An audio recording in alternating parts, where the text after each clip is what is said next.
If we take a survey of ages and countries, we shall find the women, almost without exception, at all times and in all places, adored and oppressed.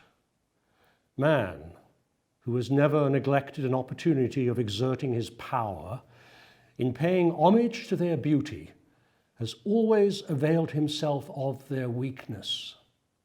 He has been at once their tyrant and their slave. Nature herself, in forming beings so susceptible and tender, appears to have been more attentive to their charms than to their happiness. Continually surrounded with griefs and fears, the women more than share all our miseries and are, besides, subjected to ills which are peculiarly their own. They cannot be the means of life without exposing themselves to the loss of it. Every revolution which they undergo alters their health and threatens their existence. Cruel distempers attack their beauty, and the hour which confirms their release from those is perhaps the most melancholy of their lives. It robs them of the most essential characteristic of their sex. They can then only hope for protection from the humiliating claims of pity or the feeble voice of gratitude. Society, instead of alleviating their condition, is to them the source of new miseries. More than one half of the globe is covered with savages, and among all these people, women are completely wretched.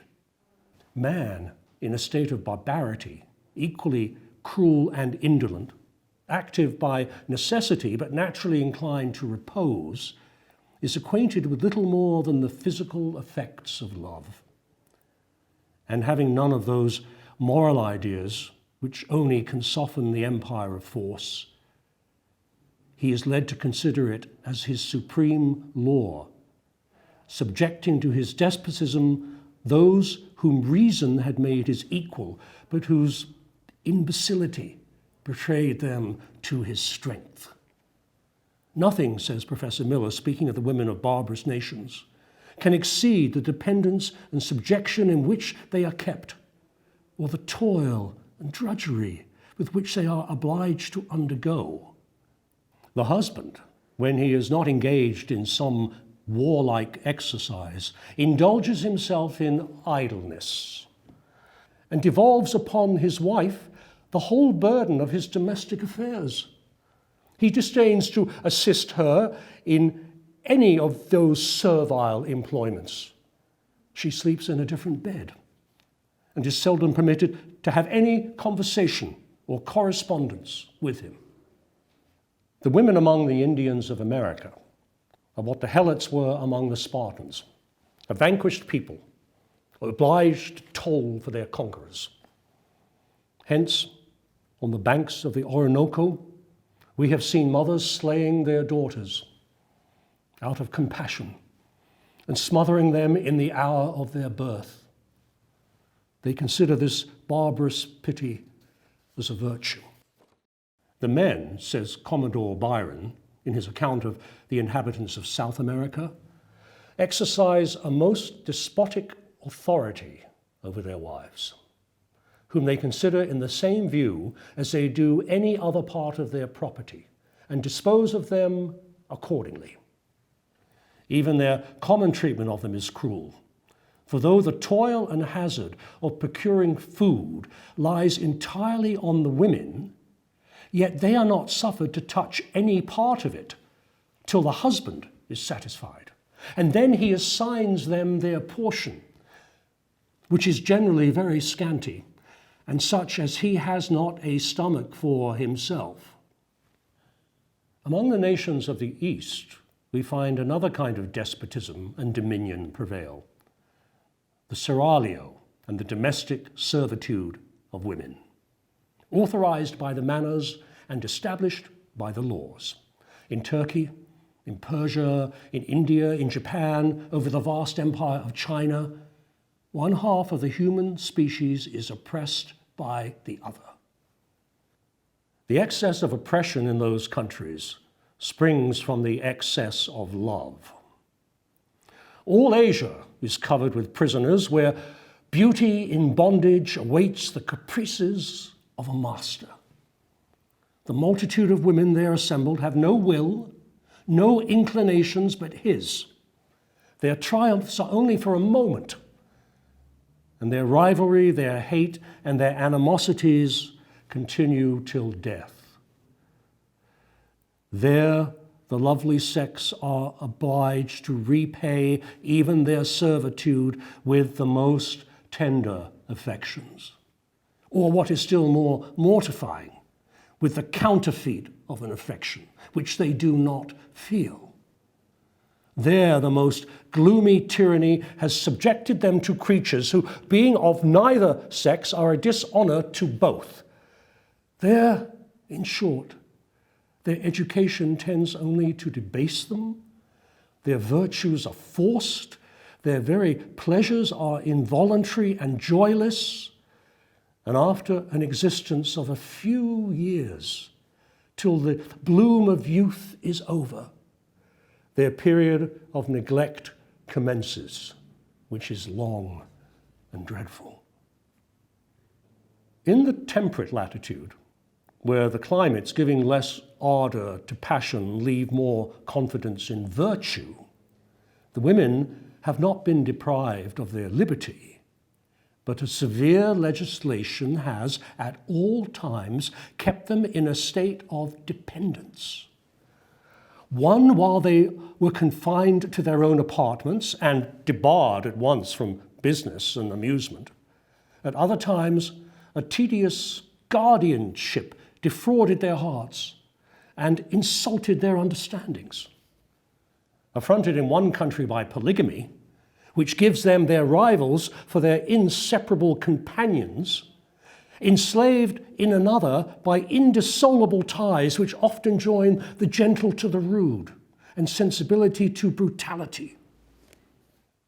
Even in countries where they may be esteemed most happy, constrained in their desires, in the disposal of their goods, robbed of freedom of will by the laws, the slaves of opinion, which rules them with absolute sway and construes the slightest appearance into guilt, surrounded on all sides by judges who are at once tyrants and their seducers, and who, after having prepared their faults, punish every lapse with dishonor, nay, usurp the right of degrading them on suspicion.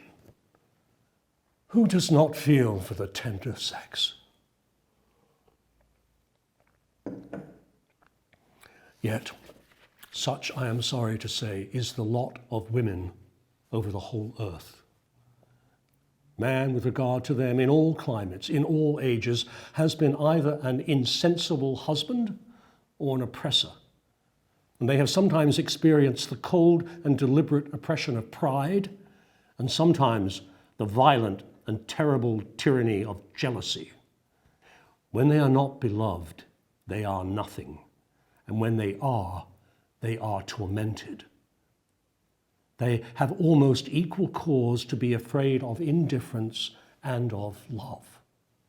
Over 3/4 of the globe, nature has placed them between contempt and misery. The melting desires or the fiery passions, says Professor Ferguson, which in one climate take place between the sexes, are in another changed into a sober consideration or a patience of mutual disgust.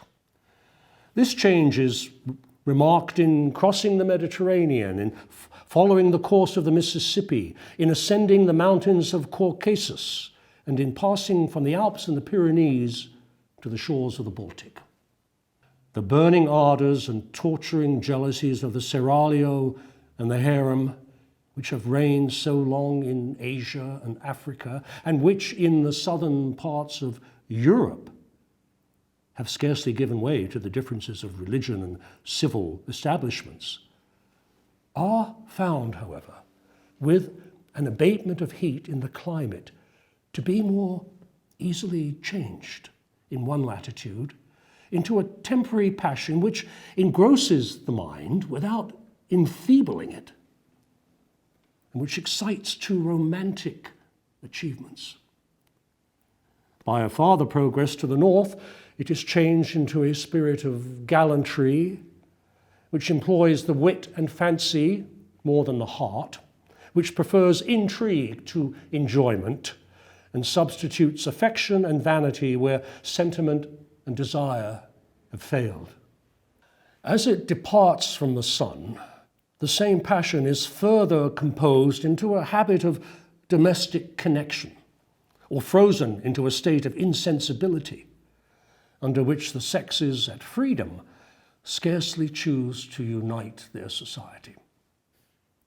Even among people where beauty received the highest homage, we find men who would deprive the sex of every kind of reputation. The most virtuous woman, says a celebrated Greek, is she who is least talked of. That morose man, while he imposes duties upon women, would deprive them of the sweets of public esteem, and in exacting virtues from them would make it a crime to aspire at honor. If a woman were to defend the cause of her sex, she might address him in the following manner: "How great is your injustice? If we have an equal right with you to virtue, why should we not have an equal right to praise? The public esteem ought to wait upon merit.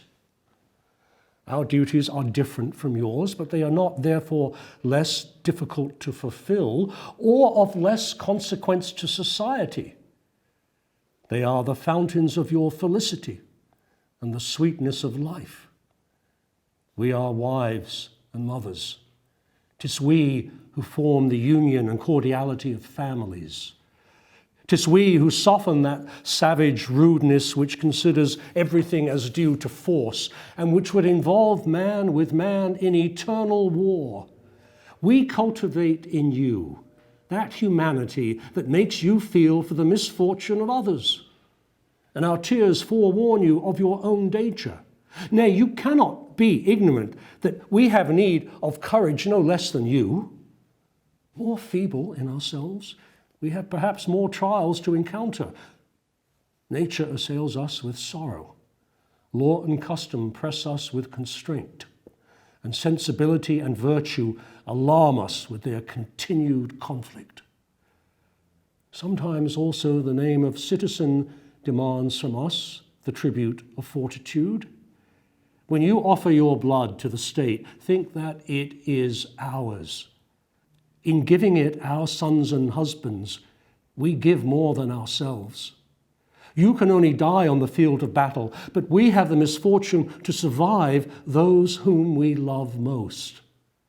Alas, while your ambitious vanity is unceasingly laboring to cover the earth with statues, with monuments, and with inscriptions to eternalize, if possible, your names and give yourselves an existence when this body is no more, why must we be condemned to live and to die unknown? Would that the grave and eternal forgetfulness should be our lot? Be not our tyrants in all. Permit our names to be sometimes pronounced beyond the narrow circle in which we live.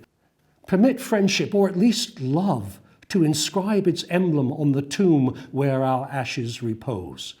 And deny us not that public esteem, which, after the esteem of oneself, is the sweetest reward of well-doing. All men, however, it must be owned, have not been equally unjust to their fair companions. In some countries, public honors have been paid to women. Art has erected them monuments. Eloquence has celebrated their virtues. And history has collected whatever could adorn their character.